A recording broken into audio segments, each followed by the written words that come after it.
हर हर महादेव। जय श्री महाकाल। जय श्री महाकाल महाराज की जय।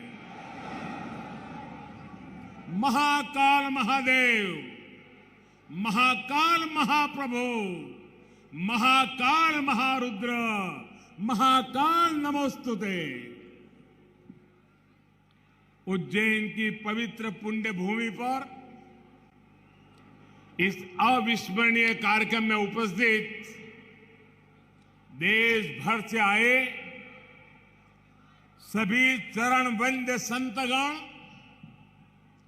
सम्मान्य साधु सन्यासीगण, मध्य प्रदेश के राज्यपाल श्रीमान मंगूभाई पटेल, छत्तीसगढ़ की राज्यपाल बहन अनसुईया उइके जी, झारखंड के राज्यपाल श्रीमान रमेश बैस जी, मध्य प्रदेश के मुख्यमंत्री भाई शिवराज सिंह चौहान जी, केंद्रीय मंत्रिमंडल के मेरे सहयोगी, राज्य सरकार के मंत्रीगण, सांसदगण, विधायकगण, भगवान महाकाल के सभी कृपा पात्र श्रद्धालुगण, देवी और सज्जनों, जय महाकाल। उज्जैन की ये ऊर्जा, ये उत्साह, अवंतिका की ये आभा, ये अद्भुतता, ये आनंद, महाकाल की ये महिमा, ये महात्मय, महाकाल लोक में लौकिक कुछ भी नहीं है। शंकर के सानिध्य में साधारण कुछ भी नहीं है। सब कुछ अलौकिक है, असाधारण है, अविस्मरणीय है, अविश्वसनीय है। मैं आज महसूस कर रहा हूं, हमारी तपस्या और आस्था से जब महाकाल प्रसन्न होते हैं तो उनके आशीर्वाद से ऐसे ही भव्य स्वरूप का निर्माण होता है। और महाकाल का आशीर्वाद जब मिलता है तो काल की रेखाएं मिट जाती है, समय की सीमाएं सिमट जाती है और अनंत के अवसर प्रस्फुटित हो जाते हैं। अंत से अनंत यात्रा आरंभ हो जाती है। महाकाल लोक की ये भव्यता भी समय की सीमाओं से परे आने वाली कई पीढ़ियों को अलौकिक दिव्यता के दर्शन कराएगी, भारत की सांस्कृतिक और आध्यात्मिक चेतना को ऊर्जा देगी। मैं इस अद्भुत अवसर पर राजाधिराज महाकाल के चरणों में शत शत नमन करता हूं। मैं आप सभी को, देश और दुनिया में महाकाल के सभी भक्तों को हृदय से बहुत बहुत बधाई देता हूं। विशेष रूप से भाई शिवराज सिंह चौहान और उनकी सरकार, उनका मैं हृदय से अभिनंदन करता हूं, जो लगातार इतने समर्पण से इस सेवा यज्ञ में लगे हुए हैं। साथ ही मैं मंदिर ट्रस्ट से जुड़े सभी लोगों का, संतों और विद्वानों का भी आदरपूर्वक धन्यवाद करता हूं, जिनके सहयोग से इस प्रयास को सफल किया है। साथियों, महाकाल की नगरी उज्जैन के बारे में हमारे यहां कहा गया है, प्रलयो न बाधते, प्रलयो न बाधते तत्र महाकालपुरी, अर्थात महाकाल की नगरी प्रलय के प्रहार से भी मुक्त है। हजारों वर्ष पूर्व जब भारत का भौगोलिक स्वरूप आज से अलग रहा होगा, तब से ये माना जाता रहा है कि उज्जैन भारत के केंद्र में है। एक तरह से ज्योतिषीय गणनाओं में उज्जैन न केवल भारत का केंद्र रहा है, बल्कि ये भारत की आत्मा का भी केंद्र रहा है। ये वो नगर है जो हमारी पवित्र 7 पुरियों में से एक गिना जाता है। ये वो नगर है जहां स्वयं भगवान कृष्ण ने भी आकर शिक्षा ग्रहण की थी। उज्जैन ने महाराजा विक्रमादित्य का वो प्रताप देखा है जिसने भारत के नए स्वर्ण काल की शुरुआत की थी।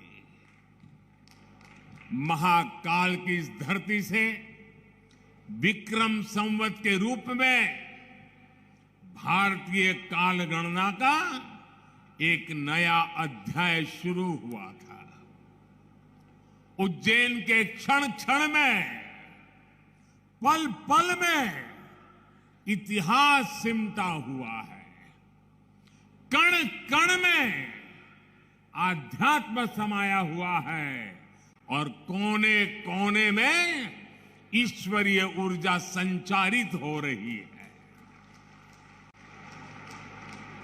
यहां काल चक्र का 84 कल्पों का प्रतिनिधित्व करते 84 शिवलिंग है।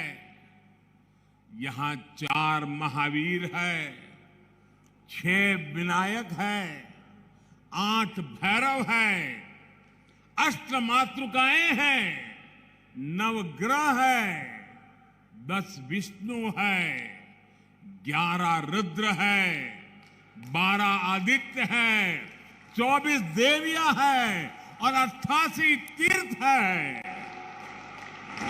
और इन सबके केंद्र में राजाधिराज कालाधिराज महाकाल विराजमान है।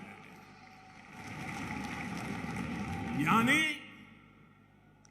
एक तरह से हमारे पूरे ब्रह्मांड की ऊर्जा को हमारे ऋषियों ने प्रतीक स्वरूप में उज्जैन में स्थापित किया हुआ है।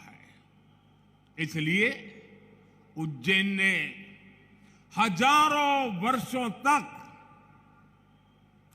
भारत की संपन्नता और समृद्धि का, ज्ञान और गरिमा का, सभ्यता और साहित्य का नेतृत्व किया है।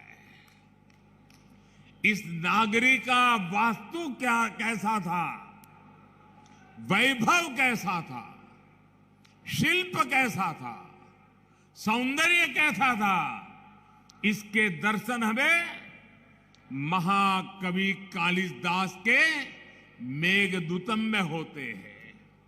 बाण भट्ट जैसे कवियों के काव्यों में यहाँ की संस्कृति और परंपराओं का चित्रण हमें आज भी मिलता है।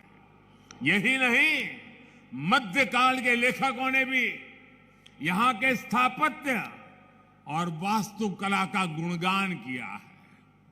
भाइयों और बहनों, किसी राष्ट्र का सांस्कृतिक वैभव इतना विशाल तभी होता है जब उसकी सफलता का परचम विश्व पटल पर लहरा रहा होता है। और सफलता के शिखर तक पहुंचने के लिए भी ये जरूरी है कि राष्ट्र अपने सांस्कृतिक उत्कर्ष को छुए, अपनी पहचान के साथ गौरव से सर उठा करके खड़ा हो जाए।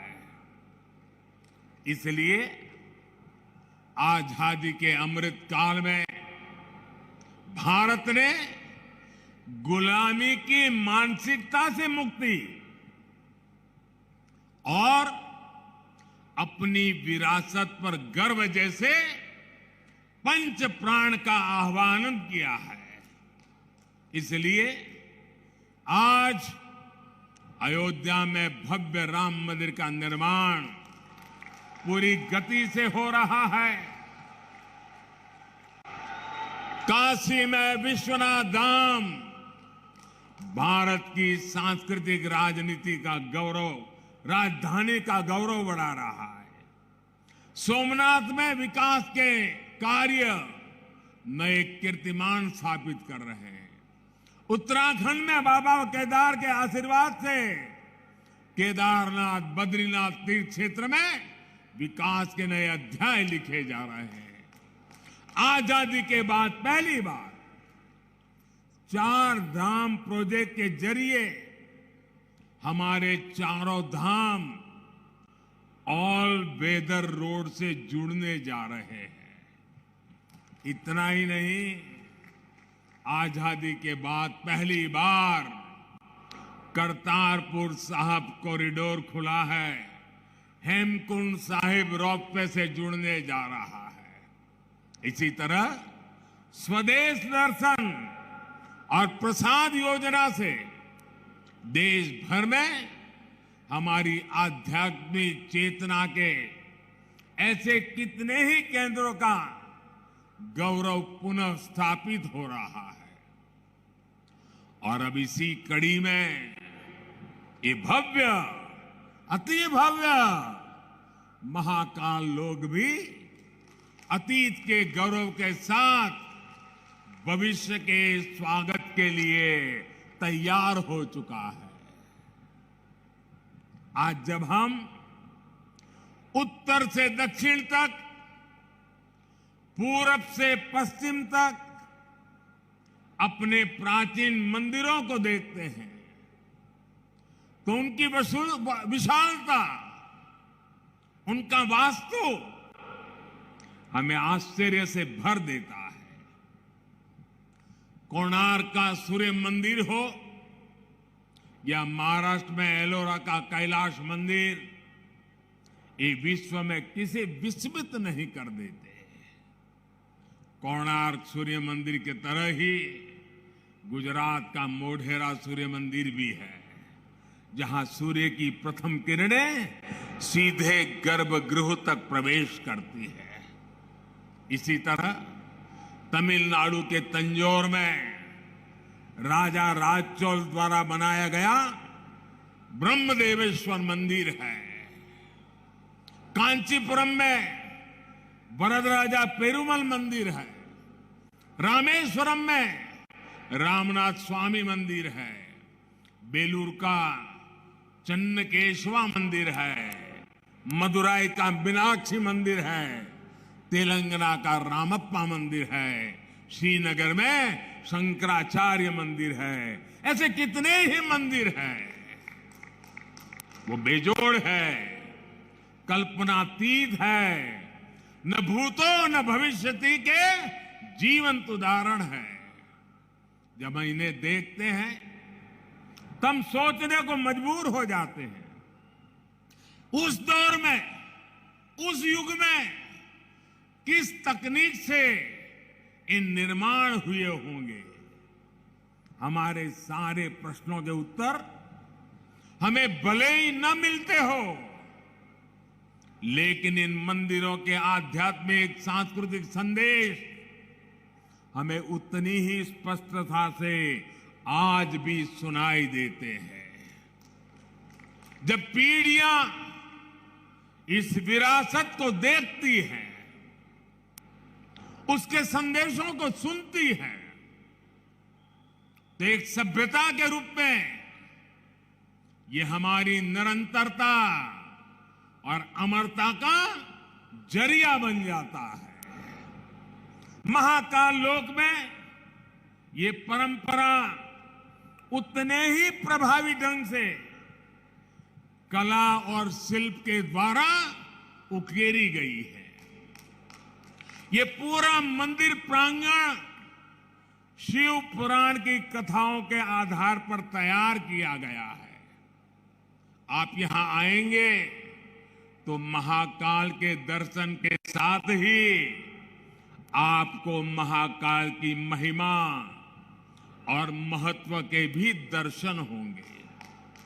पंचमुखी शिव, उनके डमरू, सर्प, त्रिशूल, अर्धचंद्र और सप्तऋषि, इनके भी उतने ही भव्य स्वरूप यहां स्थापित किए गए हैं।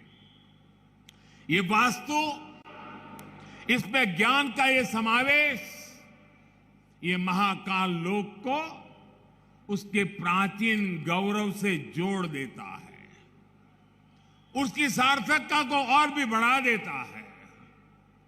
भाइयों और बहनों, हमारे शास्त्रों में एक वाक्य है,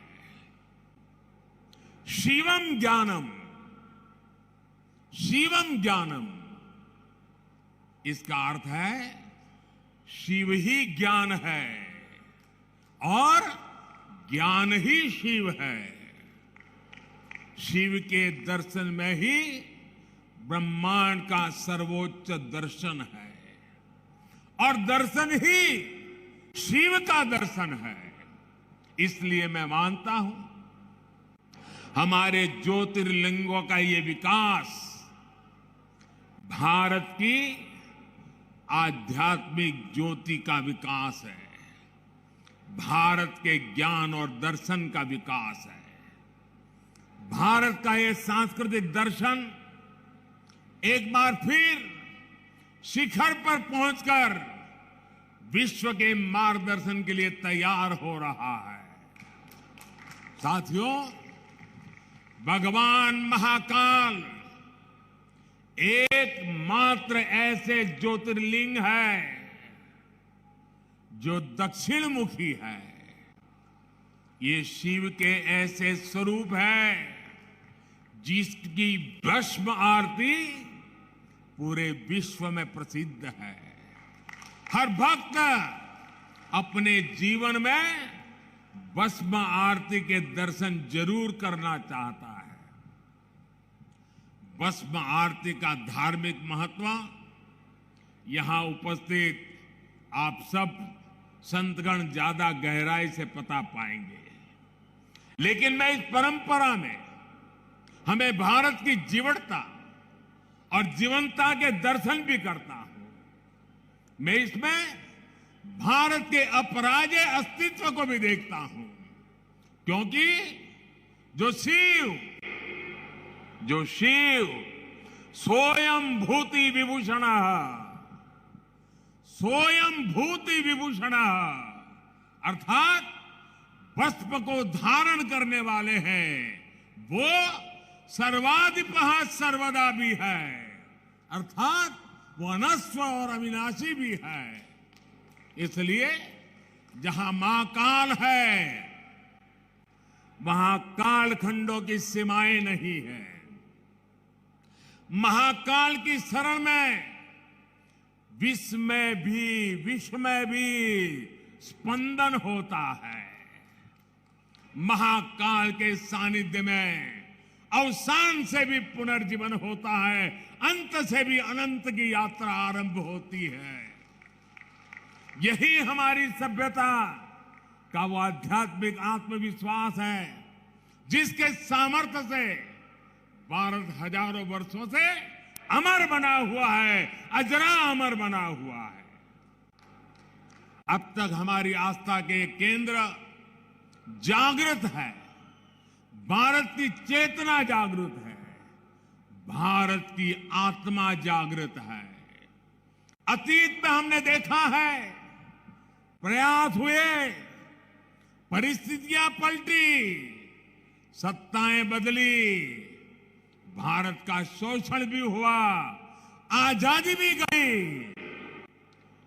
इल्तुतमिश जैसे आक्रमणकारियों ने उज्जैन की ऊर्जा को भी नष्ट करने के प्रयास किए।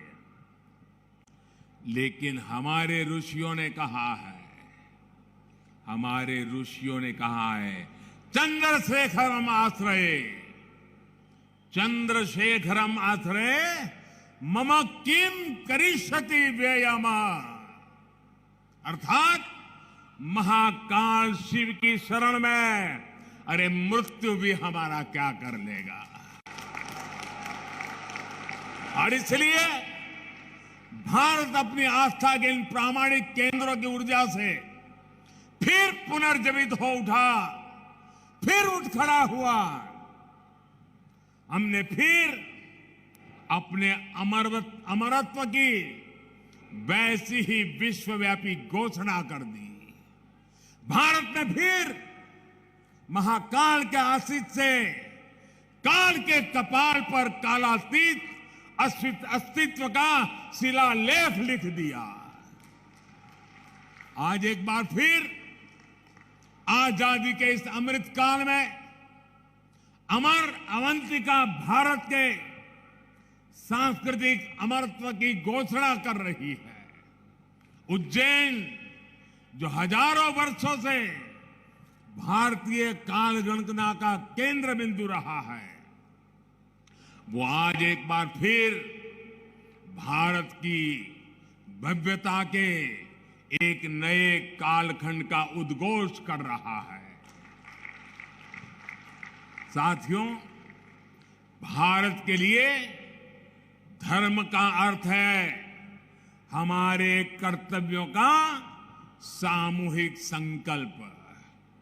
हमारे संकल्पों का ध्येय है विश्व का कल्याण, मानव मात्र की सेवा।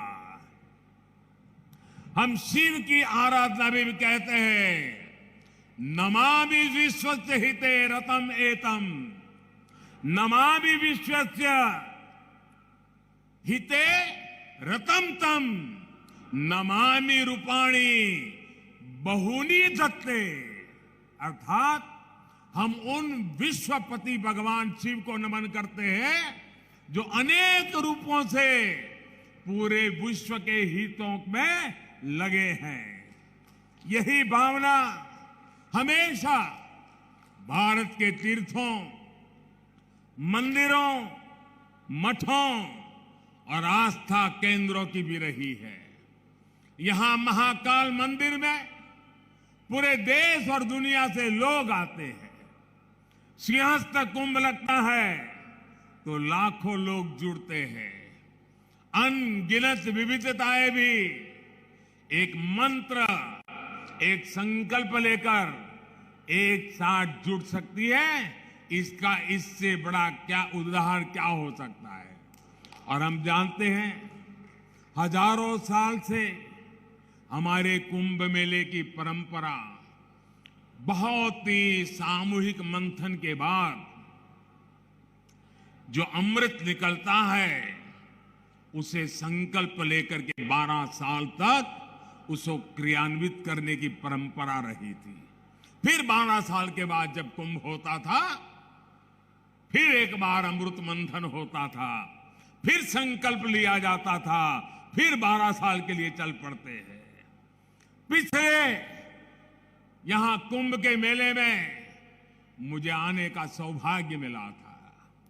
महाकाल का बुलावा आया और ये बेटा आए बिना कैसे रह सकता है। और उस समय कुंभ की हजारों साल की पुरानी परंपरा, उस समय जो मन मस्तिष्क में मंथन चल रहा था, जो विचार प्रवाह बह रहा था, मां क्षिप्रा के तट पे अनेक विचारों से मैं घिरा हुआ था और उसी में से मन कर गया। कुछ शब्द चल पड़े, पता नहीं कहां से आए, कैसे आए, और जो भाव पैदा हुआ था वो संकल्प बन गया, आज वो सृष्टि के रूप में नजर आ रहा है। दोस्तों, मैं ऐसे साथियों को बधाई देता हूं कि जिन्होंने उस समय के उस भाव को आज चरितार्थ करके दिखाया है। सबके मन में शिव और शिवत्व के लिए समर्पण, सबके मन में क्षिप्रा के लिए श्रद्धा, जीव और प्रकृति के लिए संवेदनशीलता, और इतना बड़ा समागम विश्व के हित के लिए, विश्व की भलाई के लिए कितनी प्रेरणा यहां निकल सकती है। भाइयों और बहनों, हमारे इन तीर्थों ने सदियों से राष्ट्र को संदेश भी दिए हैं और सामर्थ्य भी दिया है। काशी जैसे हमारे केंद्र धर्म के साथ साथ ज्ञान, दर्शन और कला की राजधानी भी रहे। उज्जैन जैसे हमारे स्थान खगोल विज्ञान, एस्ट्रोनॉमी से जुड़े शोधों के शीर्ष केंद्र रहे हैं। आज नया भारत जब अपने प्राचीन मूल्यों के साथ आगे बढ़ रहा है, तो आस्था के साथ साथ विज्ञान और शोध की परंपराओं को भी पुनर्जीवित कर रहा है। आज हम एस्ट्रोनॉमी के क्षेत्र में दुनिया की बड़ी ताकतों के बराबर खड़े हो रहे हैं। आज भारत दूसरे देशों की सैटेलाइट भी स्पेस में लॉन्च कर रहा है। मिशन चंद्रयान और मिशन गगनयान जैसे अभियानों के जरिए भारत आकाश की वो छलांग लगाने के लिए तैयार है जो हमें एक नई ऊंचाई देगी। आज रक्षा के क्षेत्र में भारत पूरी ताकत से आत्मनिर्भरता की ओर आगे बढ़ रहा है।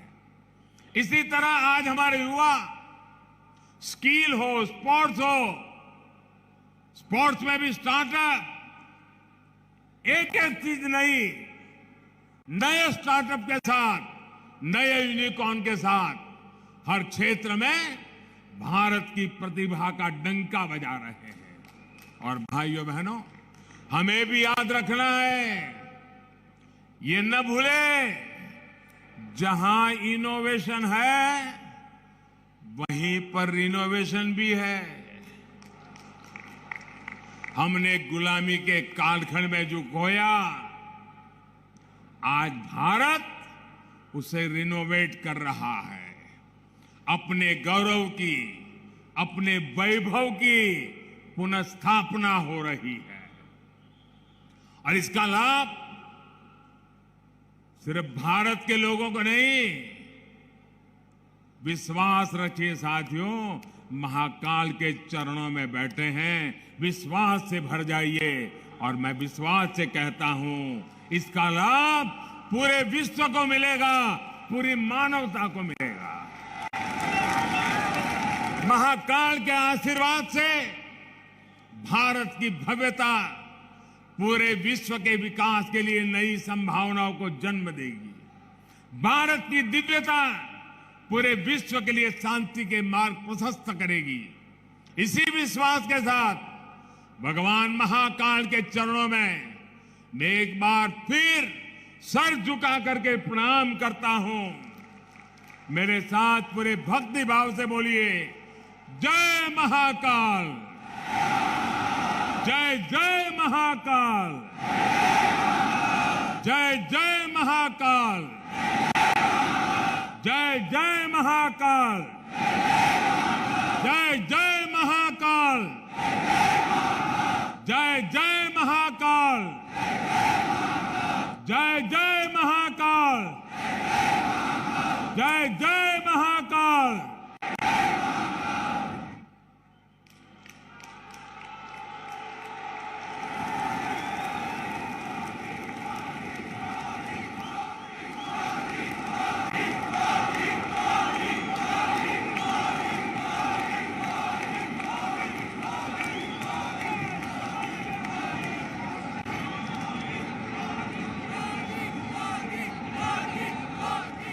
तालियां बजती रहनी चाहिए जोरदार।